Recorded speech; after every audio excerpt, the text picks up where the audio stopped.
Guys നമ്മൾ നമ്മുടെ കോഴിക്കോടൻ star അവിടെ വന്നേക്കാൻ അവിടെ നന്നര സ്ഥലത്ത് ഒരു ജം തുടങ്ങി അടിപൊളി ഫുഡായിരുന്നു പറയാലോ. ശരിക്കും പറഞ്ഞാൽ ചിക്കൻ ദം എന്ന് പറഞ്ഞ സംഭവം തന്നെ ചിക്കൻ ശരിക്കും കുഴച്ചിട്ട സംഭവമായിരുന്നു. അതിൽ ഒരിക്കലും പ്രോബ്ലം ഉണ്ടായിട്ടില്ല, അടിപൊളി ടേസ്റ്റ് ആയിരുന്നു. സോ അതിന്റെ ലാസ്റ്റ് നമ്മൾ കഴിക്കുന്ന സാധനമാണ് ഇവിടെ നന്നര സ്ഥലം.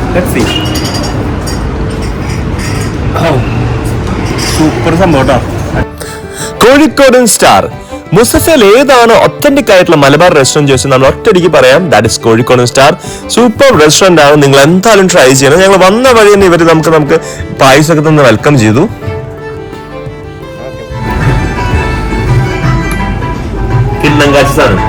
സോ ഗൈസ് നമ്മൾ നല്ല അടിപൊളി നമ്മുടെ എന്താ പറയുക ദം ബിരിയാണി കഴിക്കാൻ പോകുന്നത് എവിടെയാന്നല്ലേ നമ്മുടെ മുസഫ ടെന്നിലുള്ള കോഴിക്കോടൻ സ്റ്റാർ. അതിന് ഇവര് നമുക്ക് നമ്മളെ ഇതൊക്കെ ഉണ്ട്, എന്താ പറയാ സേമിയ പായസം ഒക്കെ വന്നിട്ട് അവർ അടിപൊളിയായിട്ട് നമ്മൾ വെൽക്കം ചെയ്തത്. So let's see. സോ നമുക്ക് ആദ്യം തന്നെ നമ്മൾ തൈര് വന്നു, ആഫ്റ്റർ ദാറ്റ് നമുക്ക് അച്ചാർ വന്നു, അതിനുശേഷം നമുക്ക് സാലഡ് വന്നു, എല്ലാ സംഭവം വന്നു. നമ്മൾ എന്താ കഴിക്കാൻ പോണെന്ന് നമുക്ക് അറിയണ്ടേ. So let's see. So guys നമ്മുടെ ചിക്കൻ ദം ബിരിയാണി എത്തിയിട്ടുണ്ട്. അടിപൊളി സംഭവം, നമുക്ക് നോക്കി നോക്കാം എങ്ങനെയൊക്കെയാന്ന്. അമ്പാ സൂപ്പർ സാധനമാണ്. ചിക്കനൊക്കെ അടിപൊളി വെന്തിരിക്കുന്നുണ്ട്. നോക്കിയോട്ടെ, അത് ട്രൈ ചെയ്യട്ടെ എങ്ങനെയാണ്.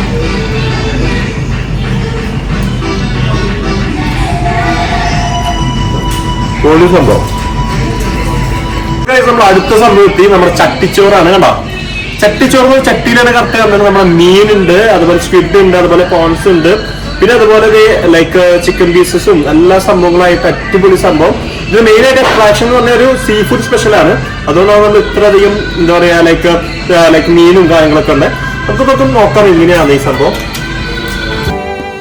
സോ ഗൈസ് നമ്മൾ എല്ലാം കൂട്ടി അടിപൊളിയായിട്ട് നമ്മൾ ട്രൈ ചെയ്യാൻ പോകണം. നമ്മൾ ട്രൈ ചെയ്തു ഈ സംഭവം നോക്കിയപ്പോൾ സൂപ്പർ ആയിരുന്നു. സോ ഇതോടുകൂടി ഞാൻ ബ്ലോഗ് അവസാനിപ്പിക്കുകയാണ്. നെക്സ്റ്റ് ഒരു അടിപൊളി ബ്ലോഗ് ആയിട്ട് വരുന്നതായിരിക്കും. So always welcome to Kozhikodan star. Bye by.